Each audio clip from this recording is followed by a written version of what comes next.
오늘은 자폐증, 언어발달, 말더듬, 발음 이런 언어치료하는 기관들 중에 언어치료 효과가 없는 곳을 알려드릴게요. 언어치료 효과가 없었던 기관들을 다녔었던 분들의 특징이 있어요.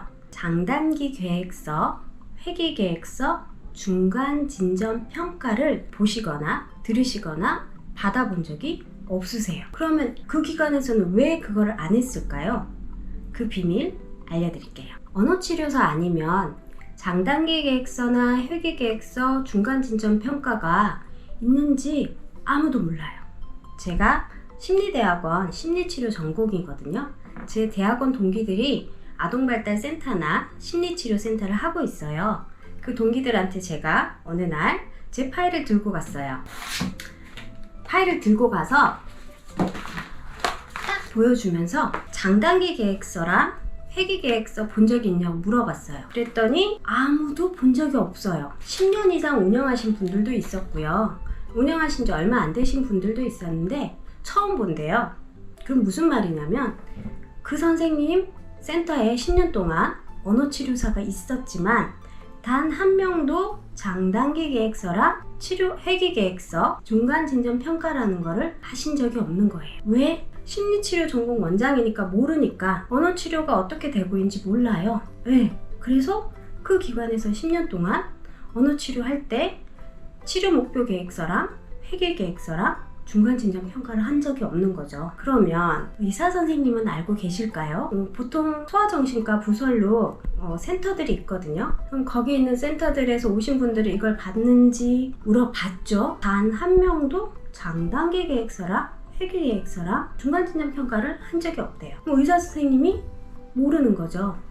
의사 선생님은 언어치료사들이 그런 걸 쓰고 평가하는지 모르세요. 그러니까 언어치료사들이 안 써도 아무 일이 없는 거예요. 그래서 병원 부설에서 옮기시는 분들도 저희 센터 와서 처음 봐요. 그러면 언어치료사들이 운영하는, 원장이 언어치료사예요. 저도 언어치료사예요. 언어치료사들이 운영하는 곳에서는 장단기 계획서랑 회계 계획서랑 중간 진전 평가를 할까요? 안 해요. 저희 센터에 오는 분들은 다른 언어치료센터에서 오시는 분들도 있거든요. 근데 25년 동안 단 한 명도 그걸 갖고 오거나 봤다거나 들은 적이 없으시대요. 그럼 언어치료사인데 왜 그럴까? 자, 언어치료사들은 보통 한 임상이 5년에서 한 10년쯤 되면 근거 없는 자신감이 좀 생겨요. 이제 좀 치료 되게 잘하거든요. 그래서 나 치료 천재인가 봐. 세계 안에 달인 나와야 되나? 나 치료 너무 잘해. 이런 시기가 와요. 그러면 안 쓰게 돼요. 장단기 계획서랑 회계 계획서 되게 귀찮은 일이거든요.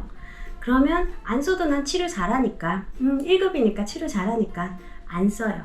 근데 언어치료사고 학교에서 배웠어요. 대학교 3학년 4학년 때, 대학원 3학차 4학차 때 이걸 안 쓰면 치료가 산으로 간다는 거 알아요. 그러니까 언어치료 선생님들한테 선생님 민우 장단기 계획서랑 회계 계획서 좀 볼게요.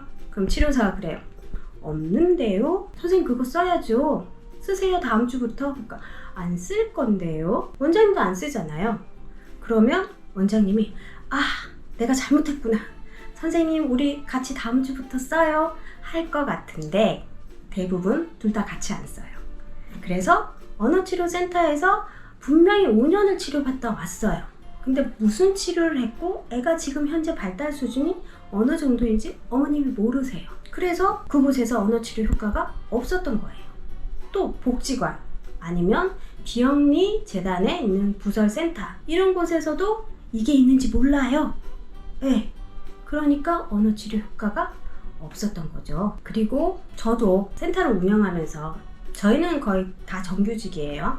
아니면 정규직이었는데 개인 사정으로 한 며칠 줄인다거나 그렇게 일을 하고 계신데 프리랜서를 채용한 적이 있었어요. 대부분 센터들은 하루 이틀 나오는 파트라고 하는데 파트 치료사를 써요.